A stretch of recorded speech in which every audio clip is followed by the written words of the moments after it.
Hey everyone, it's Jason. Welcome to another Pop Funkoverse unboxing component video. This is for the big box Jurassic Park set. Normally, if you watch my other videos, I have my instruction manual sitting out. I don't have any idea where this one disappeared to. But that's fine, because I don't actually go through the instructions. If you want to do that, check out my kind of how to play video. So you can see here we have our 4 main characters. But before we jump into what they all do and all that stuff, let's look at the components. So we're going to scoot these guys out of the way. We're going to look at the stuff that every single game has. So of course we're going to get our 2 cooldown trackers, one for each player. LED out of the way. We are going to get our 6 generic dice. With our, I can zoom in a bit, we're going to get our hit sides here. Come on, focus up. There we go. Our crit sides and our defense sides, which are the shields. We're going to get our exhaust tokens. So we'll have 6 of those. 1 for each of the 4 pops, plus 1 for each of the 2 generic characters we're going to get. So we will get a scooch y'all back a bit more. We're going to get a Triceratops and a Gamekeeper to go with our group. We're also going to get all our tokens. We got our first double-sided first player token. We got our 3 control spots, they're double-sided. We got our stars and our flag tokens. Which I find this sort of weird that all these guys are reds and blacks, and then the tokens are actually like amber color. And I get why they're amber color, because they match the tokens, but usually in all the other games, like if these are all blue, then everything else is blue. They keep like the same theming. So the other thing we have to do is we have to look at the actual we have to look at the amber tokens that we're going to get. Our point tokens. Yes, we got everything back a bit farther. So we're going to get these gold ones. So these things are actually fairly cool, because all the other ones are usually just empty. I'm going to slide these out of the way. I'm going to see if I can focus up on these. So there's little spots all over them, but then on... I gotta grab the one that doesn't have it. There are little... Yeah, there we go. Kinda hard to tell. But...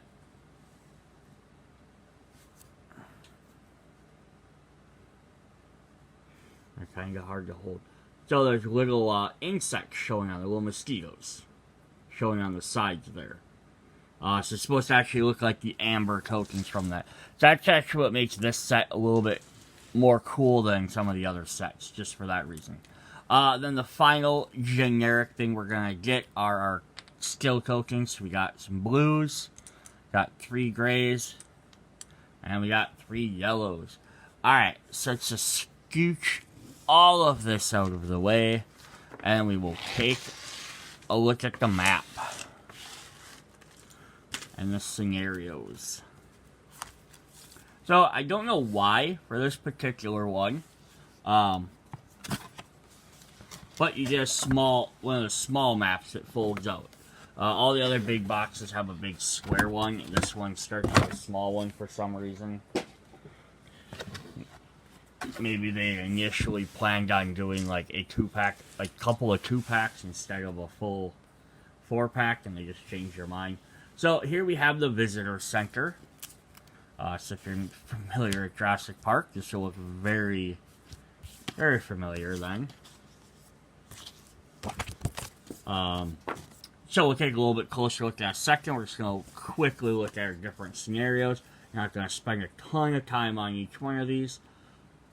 So we have the visitor center. We have our controlling areas. So you have your starting areas and the spots you have to try and control.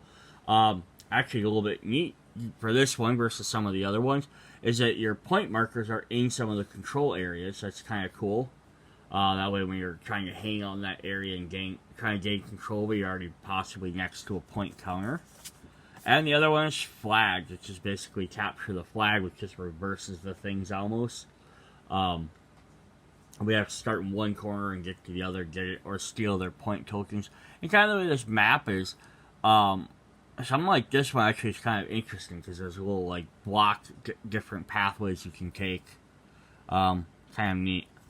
Alright, so let's take a little bit closer look at this board, and because it's a 3-part board, it's a little bit harder to show off. So we'll start on the bottom. So of course we'll just have some plants. So we're gonna have the two iconic Jeeps. There's scratch marks on there. That's really cool.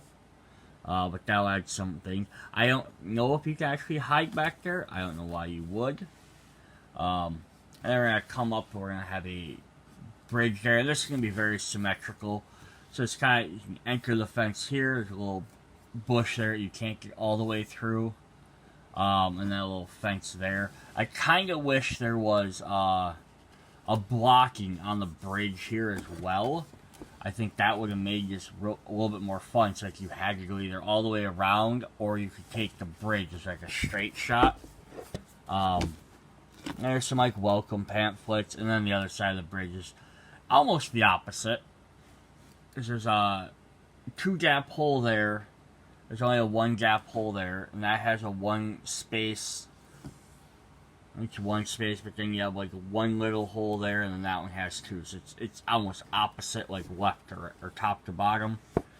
And then when we get up into the actual visitor center, we have the T-Rex bones, the banner that got knocked down. We have some InGen boxes, some various Spassos.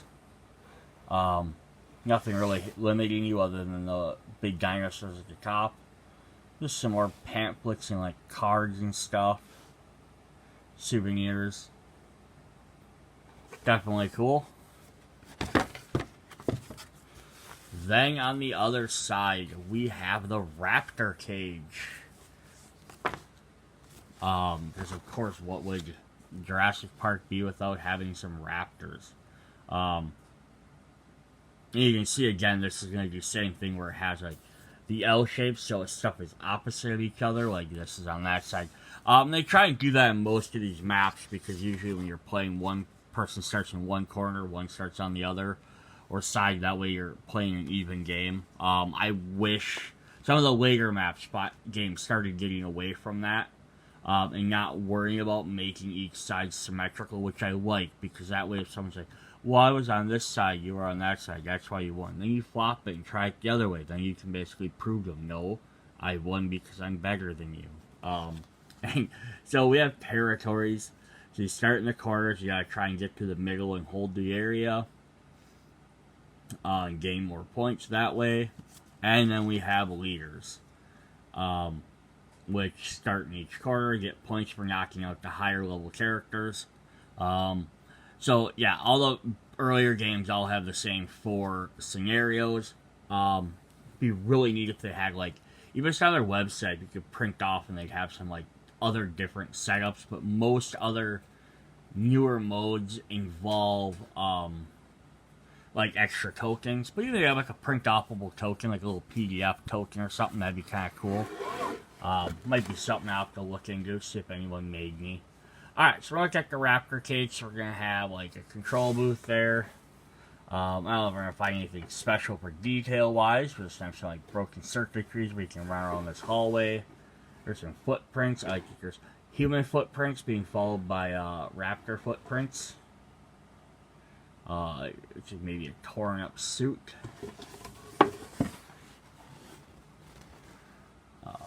Just claw marks, yeah, just a lot of little details, nothing.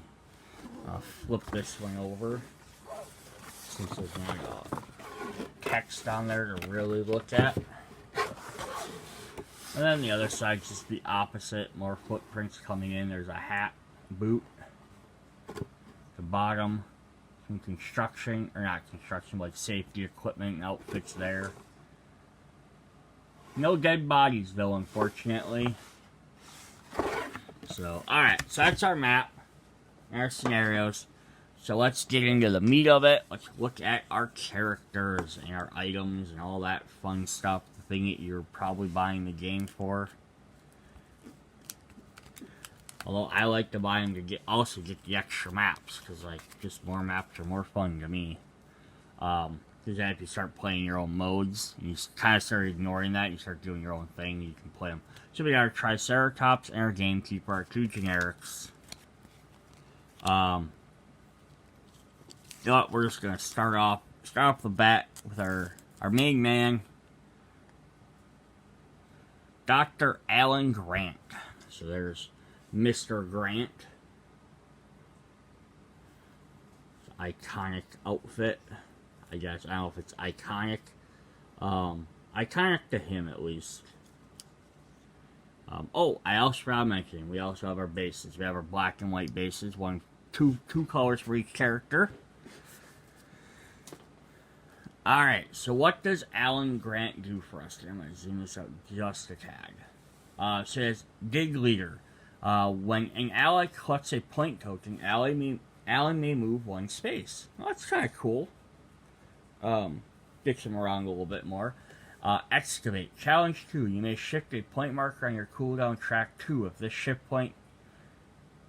a point marker off your cooldown, you gain 1 point. Oh, neat. So you do a challenge and then you can possibly use something else. It's just Menacing Screech. This is when he makes the Raptor noise. Range 2, Challenge 3. And then Give Me Your Hand. Choose an ally adjacent to Alan. Move 1 and place the chosen ally adjacent to... Place the chosen ally adjacent to Alan. Too many A's at the end there.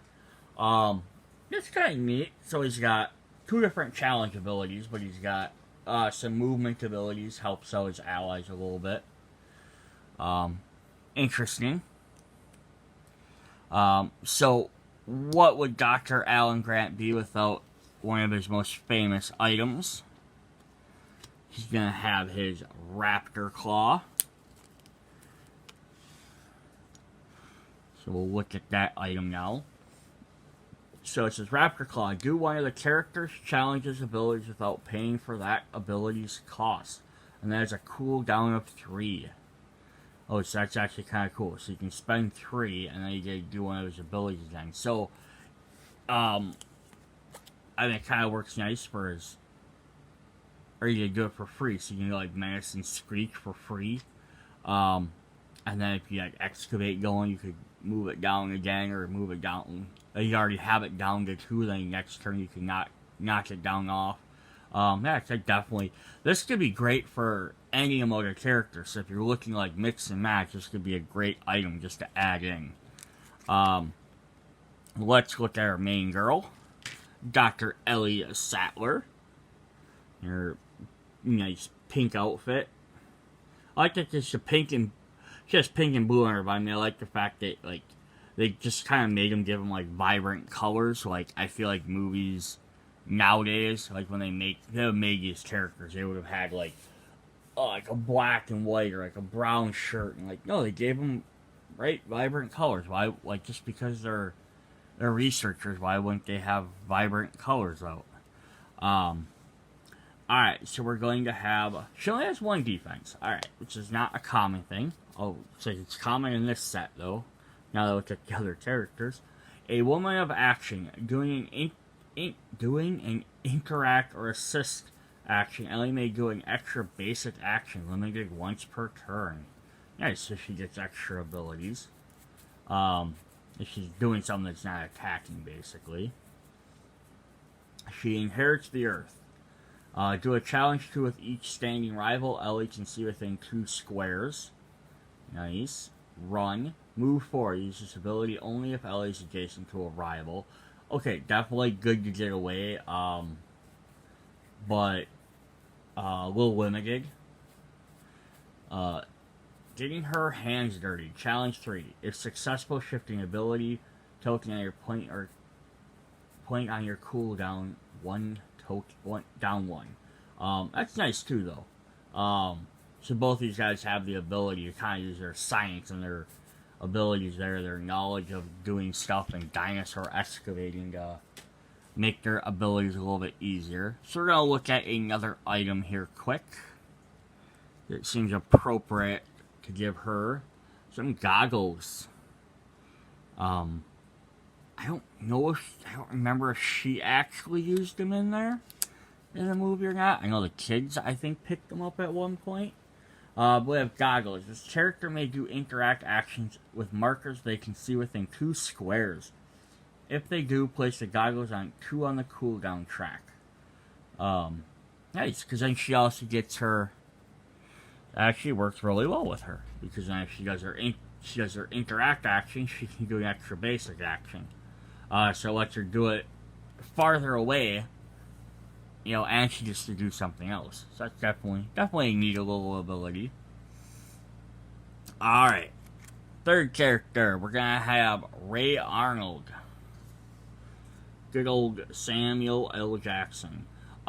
Definitely an interesting thing to note here is that he is left-handed. There's not a lot of left-handed characters, like characters that hold an item in their left hand, with the giant exception being all the Harry Potter characters, but that's because they're all holding wands in their right hands, so they have to use their other hand. But I like the fact that every once in a while they give a figure something with the other hand.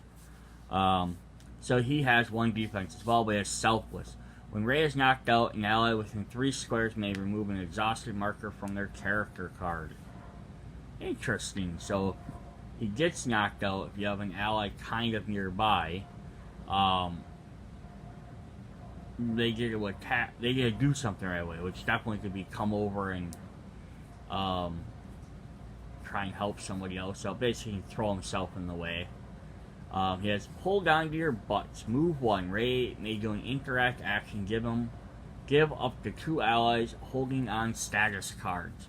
So we'll look at that in just a second. Let's just go through the rest of his abilities. Reboot. Move 2. Shift any number of point ender item on any cooldown tracks only. This guy's a full support character. Gets knocked out, he lets you play again.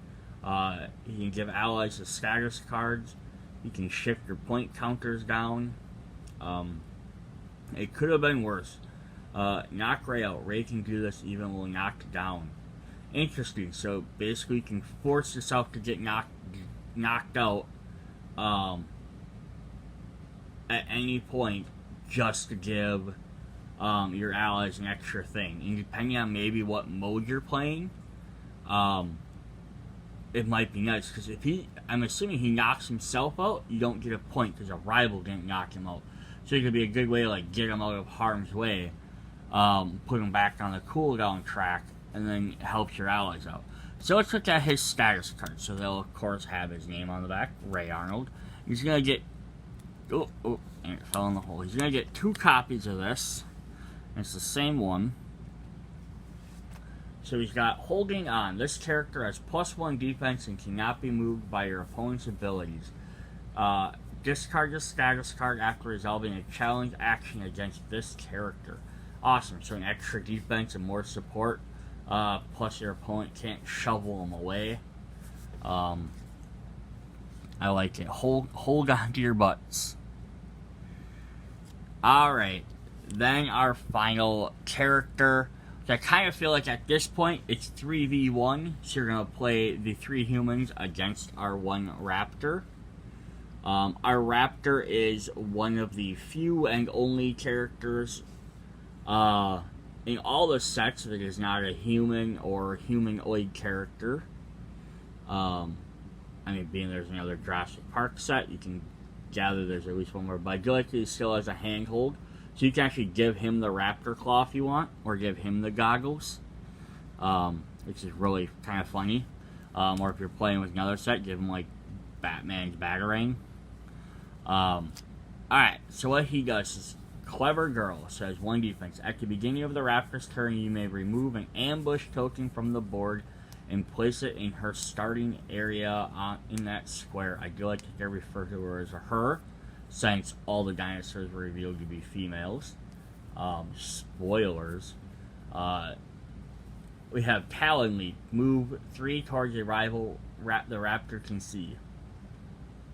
Do a challenge 2 to them. placing ambush token on an empty square adjacent to them, and we'll look at them tokens in a second. Pack Hunter, challenge 2. Increase this challenge by 1 for each standing ally or ambush token on the adjacent target. Increase the challenge 1 for each standing ally or ambush target adjacent to the target. Nice. So there's more people. So you're basically surrounding them. And then Stalk. Place 2 ambush tokens on empty squares the raptor can see within 3 squares. So really the ambush tokens are, you place them using either Clever Girl or Talent Leap or Stalk, and then you kind of like finish them off with Pack Hunter. So ambush tokens are just these 3 little raptor tokens you're gonna get.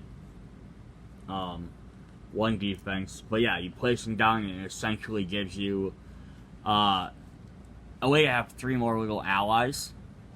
Like later sets, they had like companions, and they add stuff like that. And I kind of wish they maybe had like an extra little card for that, it's like a companion or something, or even like a generic card like one of these, just to show like, hey, yeah, they can do something else. Or like you can, or if you had an ability, if you place an ambush token, you can move to that ambush token. That'd be kind of cool too, where you can like place them down, and then if a guy gets too close or they're getting near that, so then they have to like not only watch out for your actual raptor, they have to watch out for them tokens. So it kind of works like a teleport. That would definitely be neat as well. But there we have it. That will be all we have for the Funkoverse Jurassic Park base game. See you guys in the next video. Bye.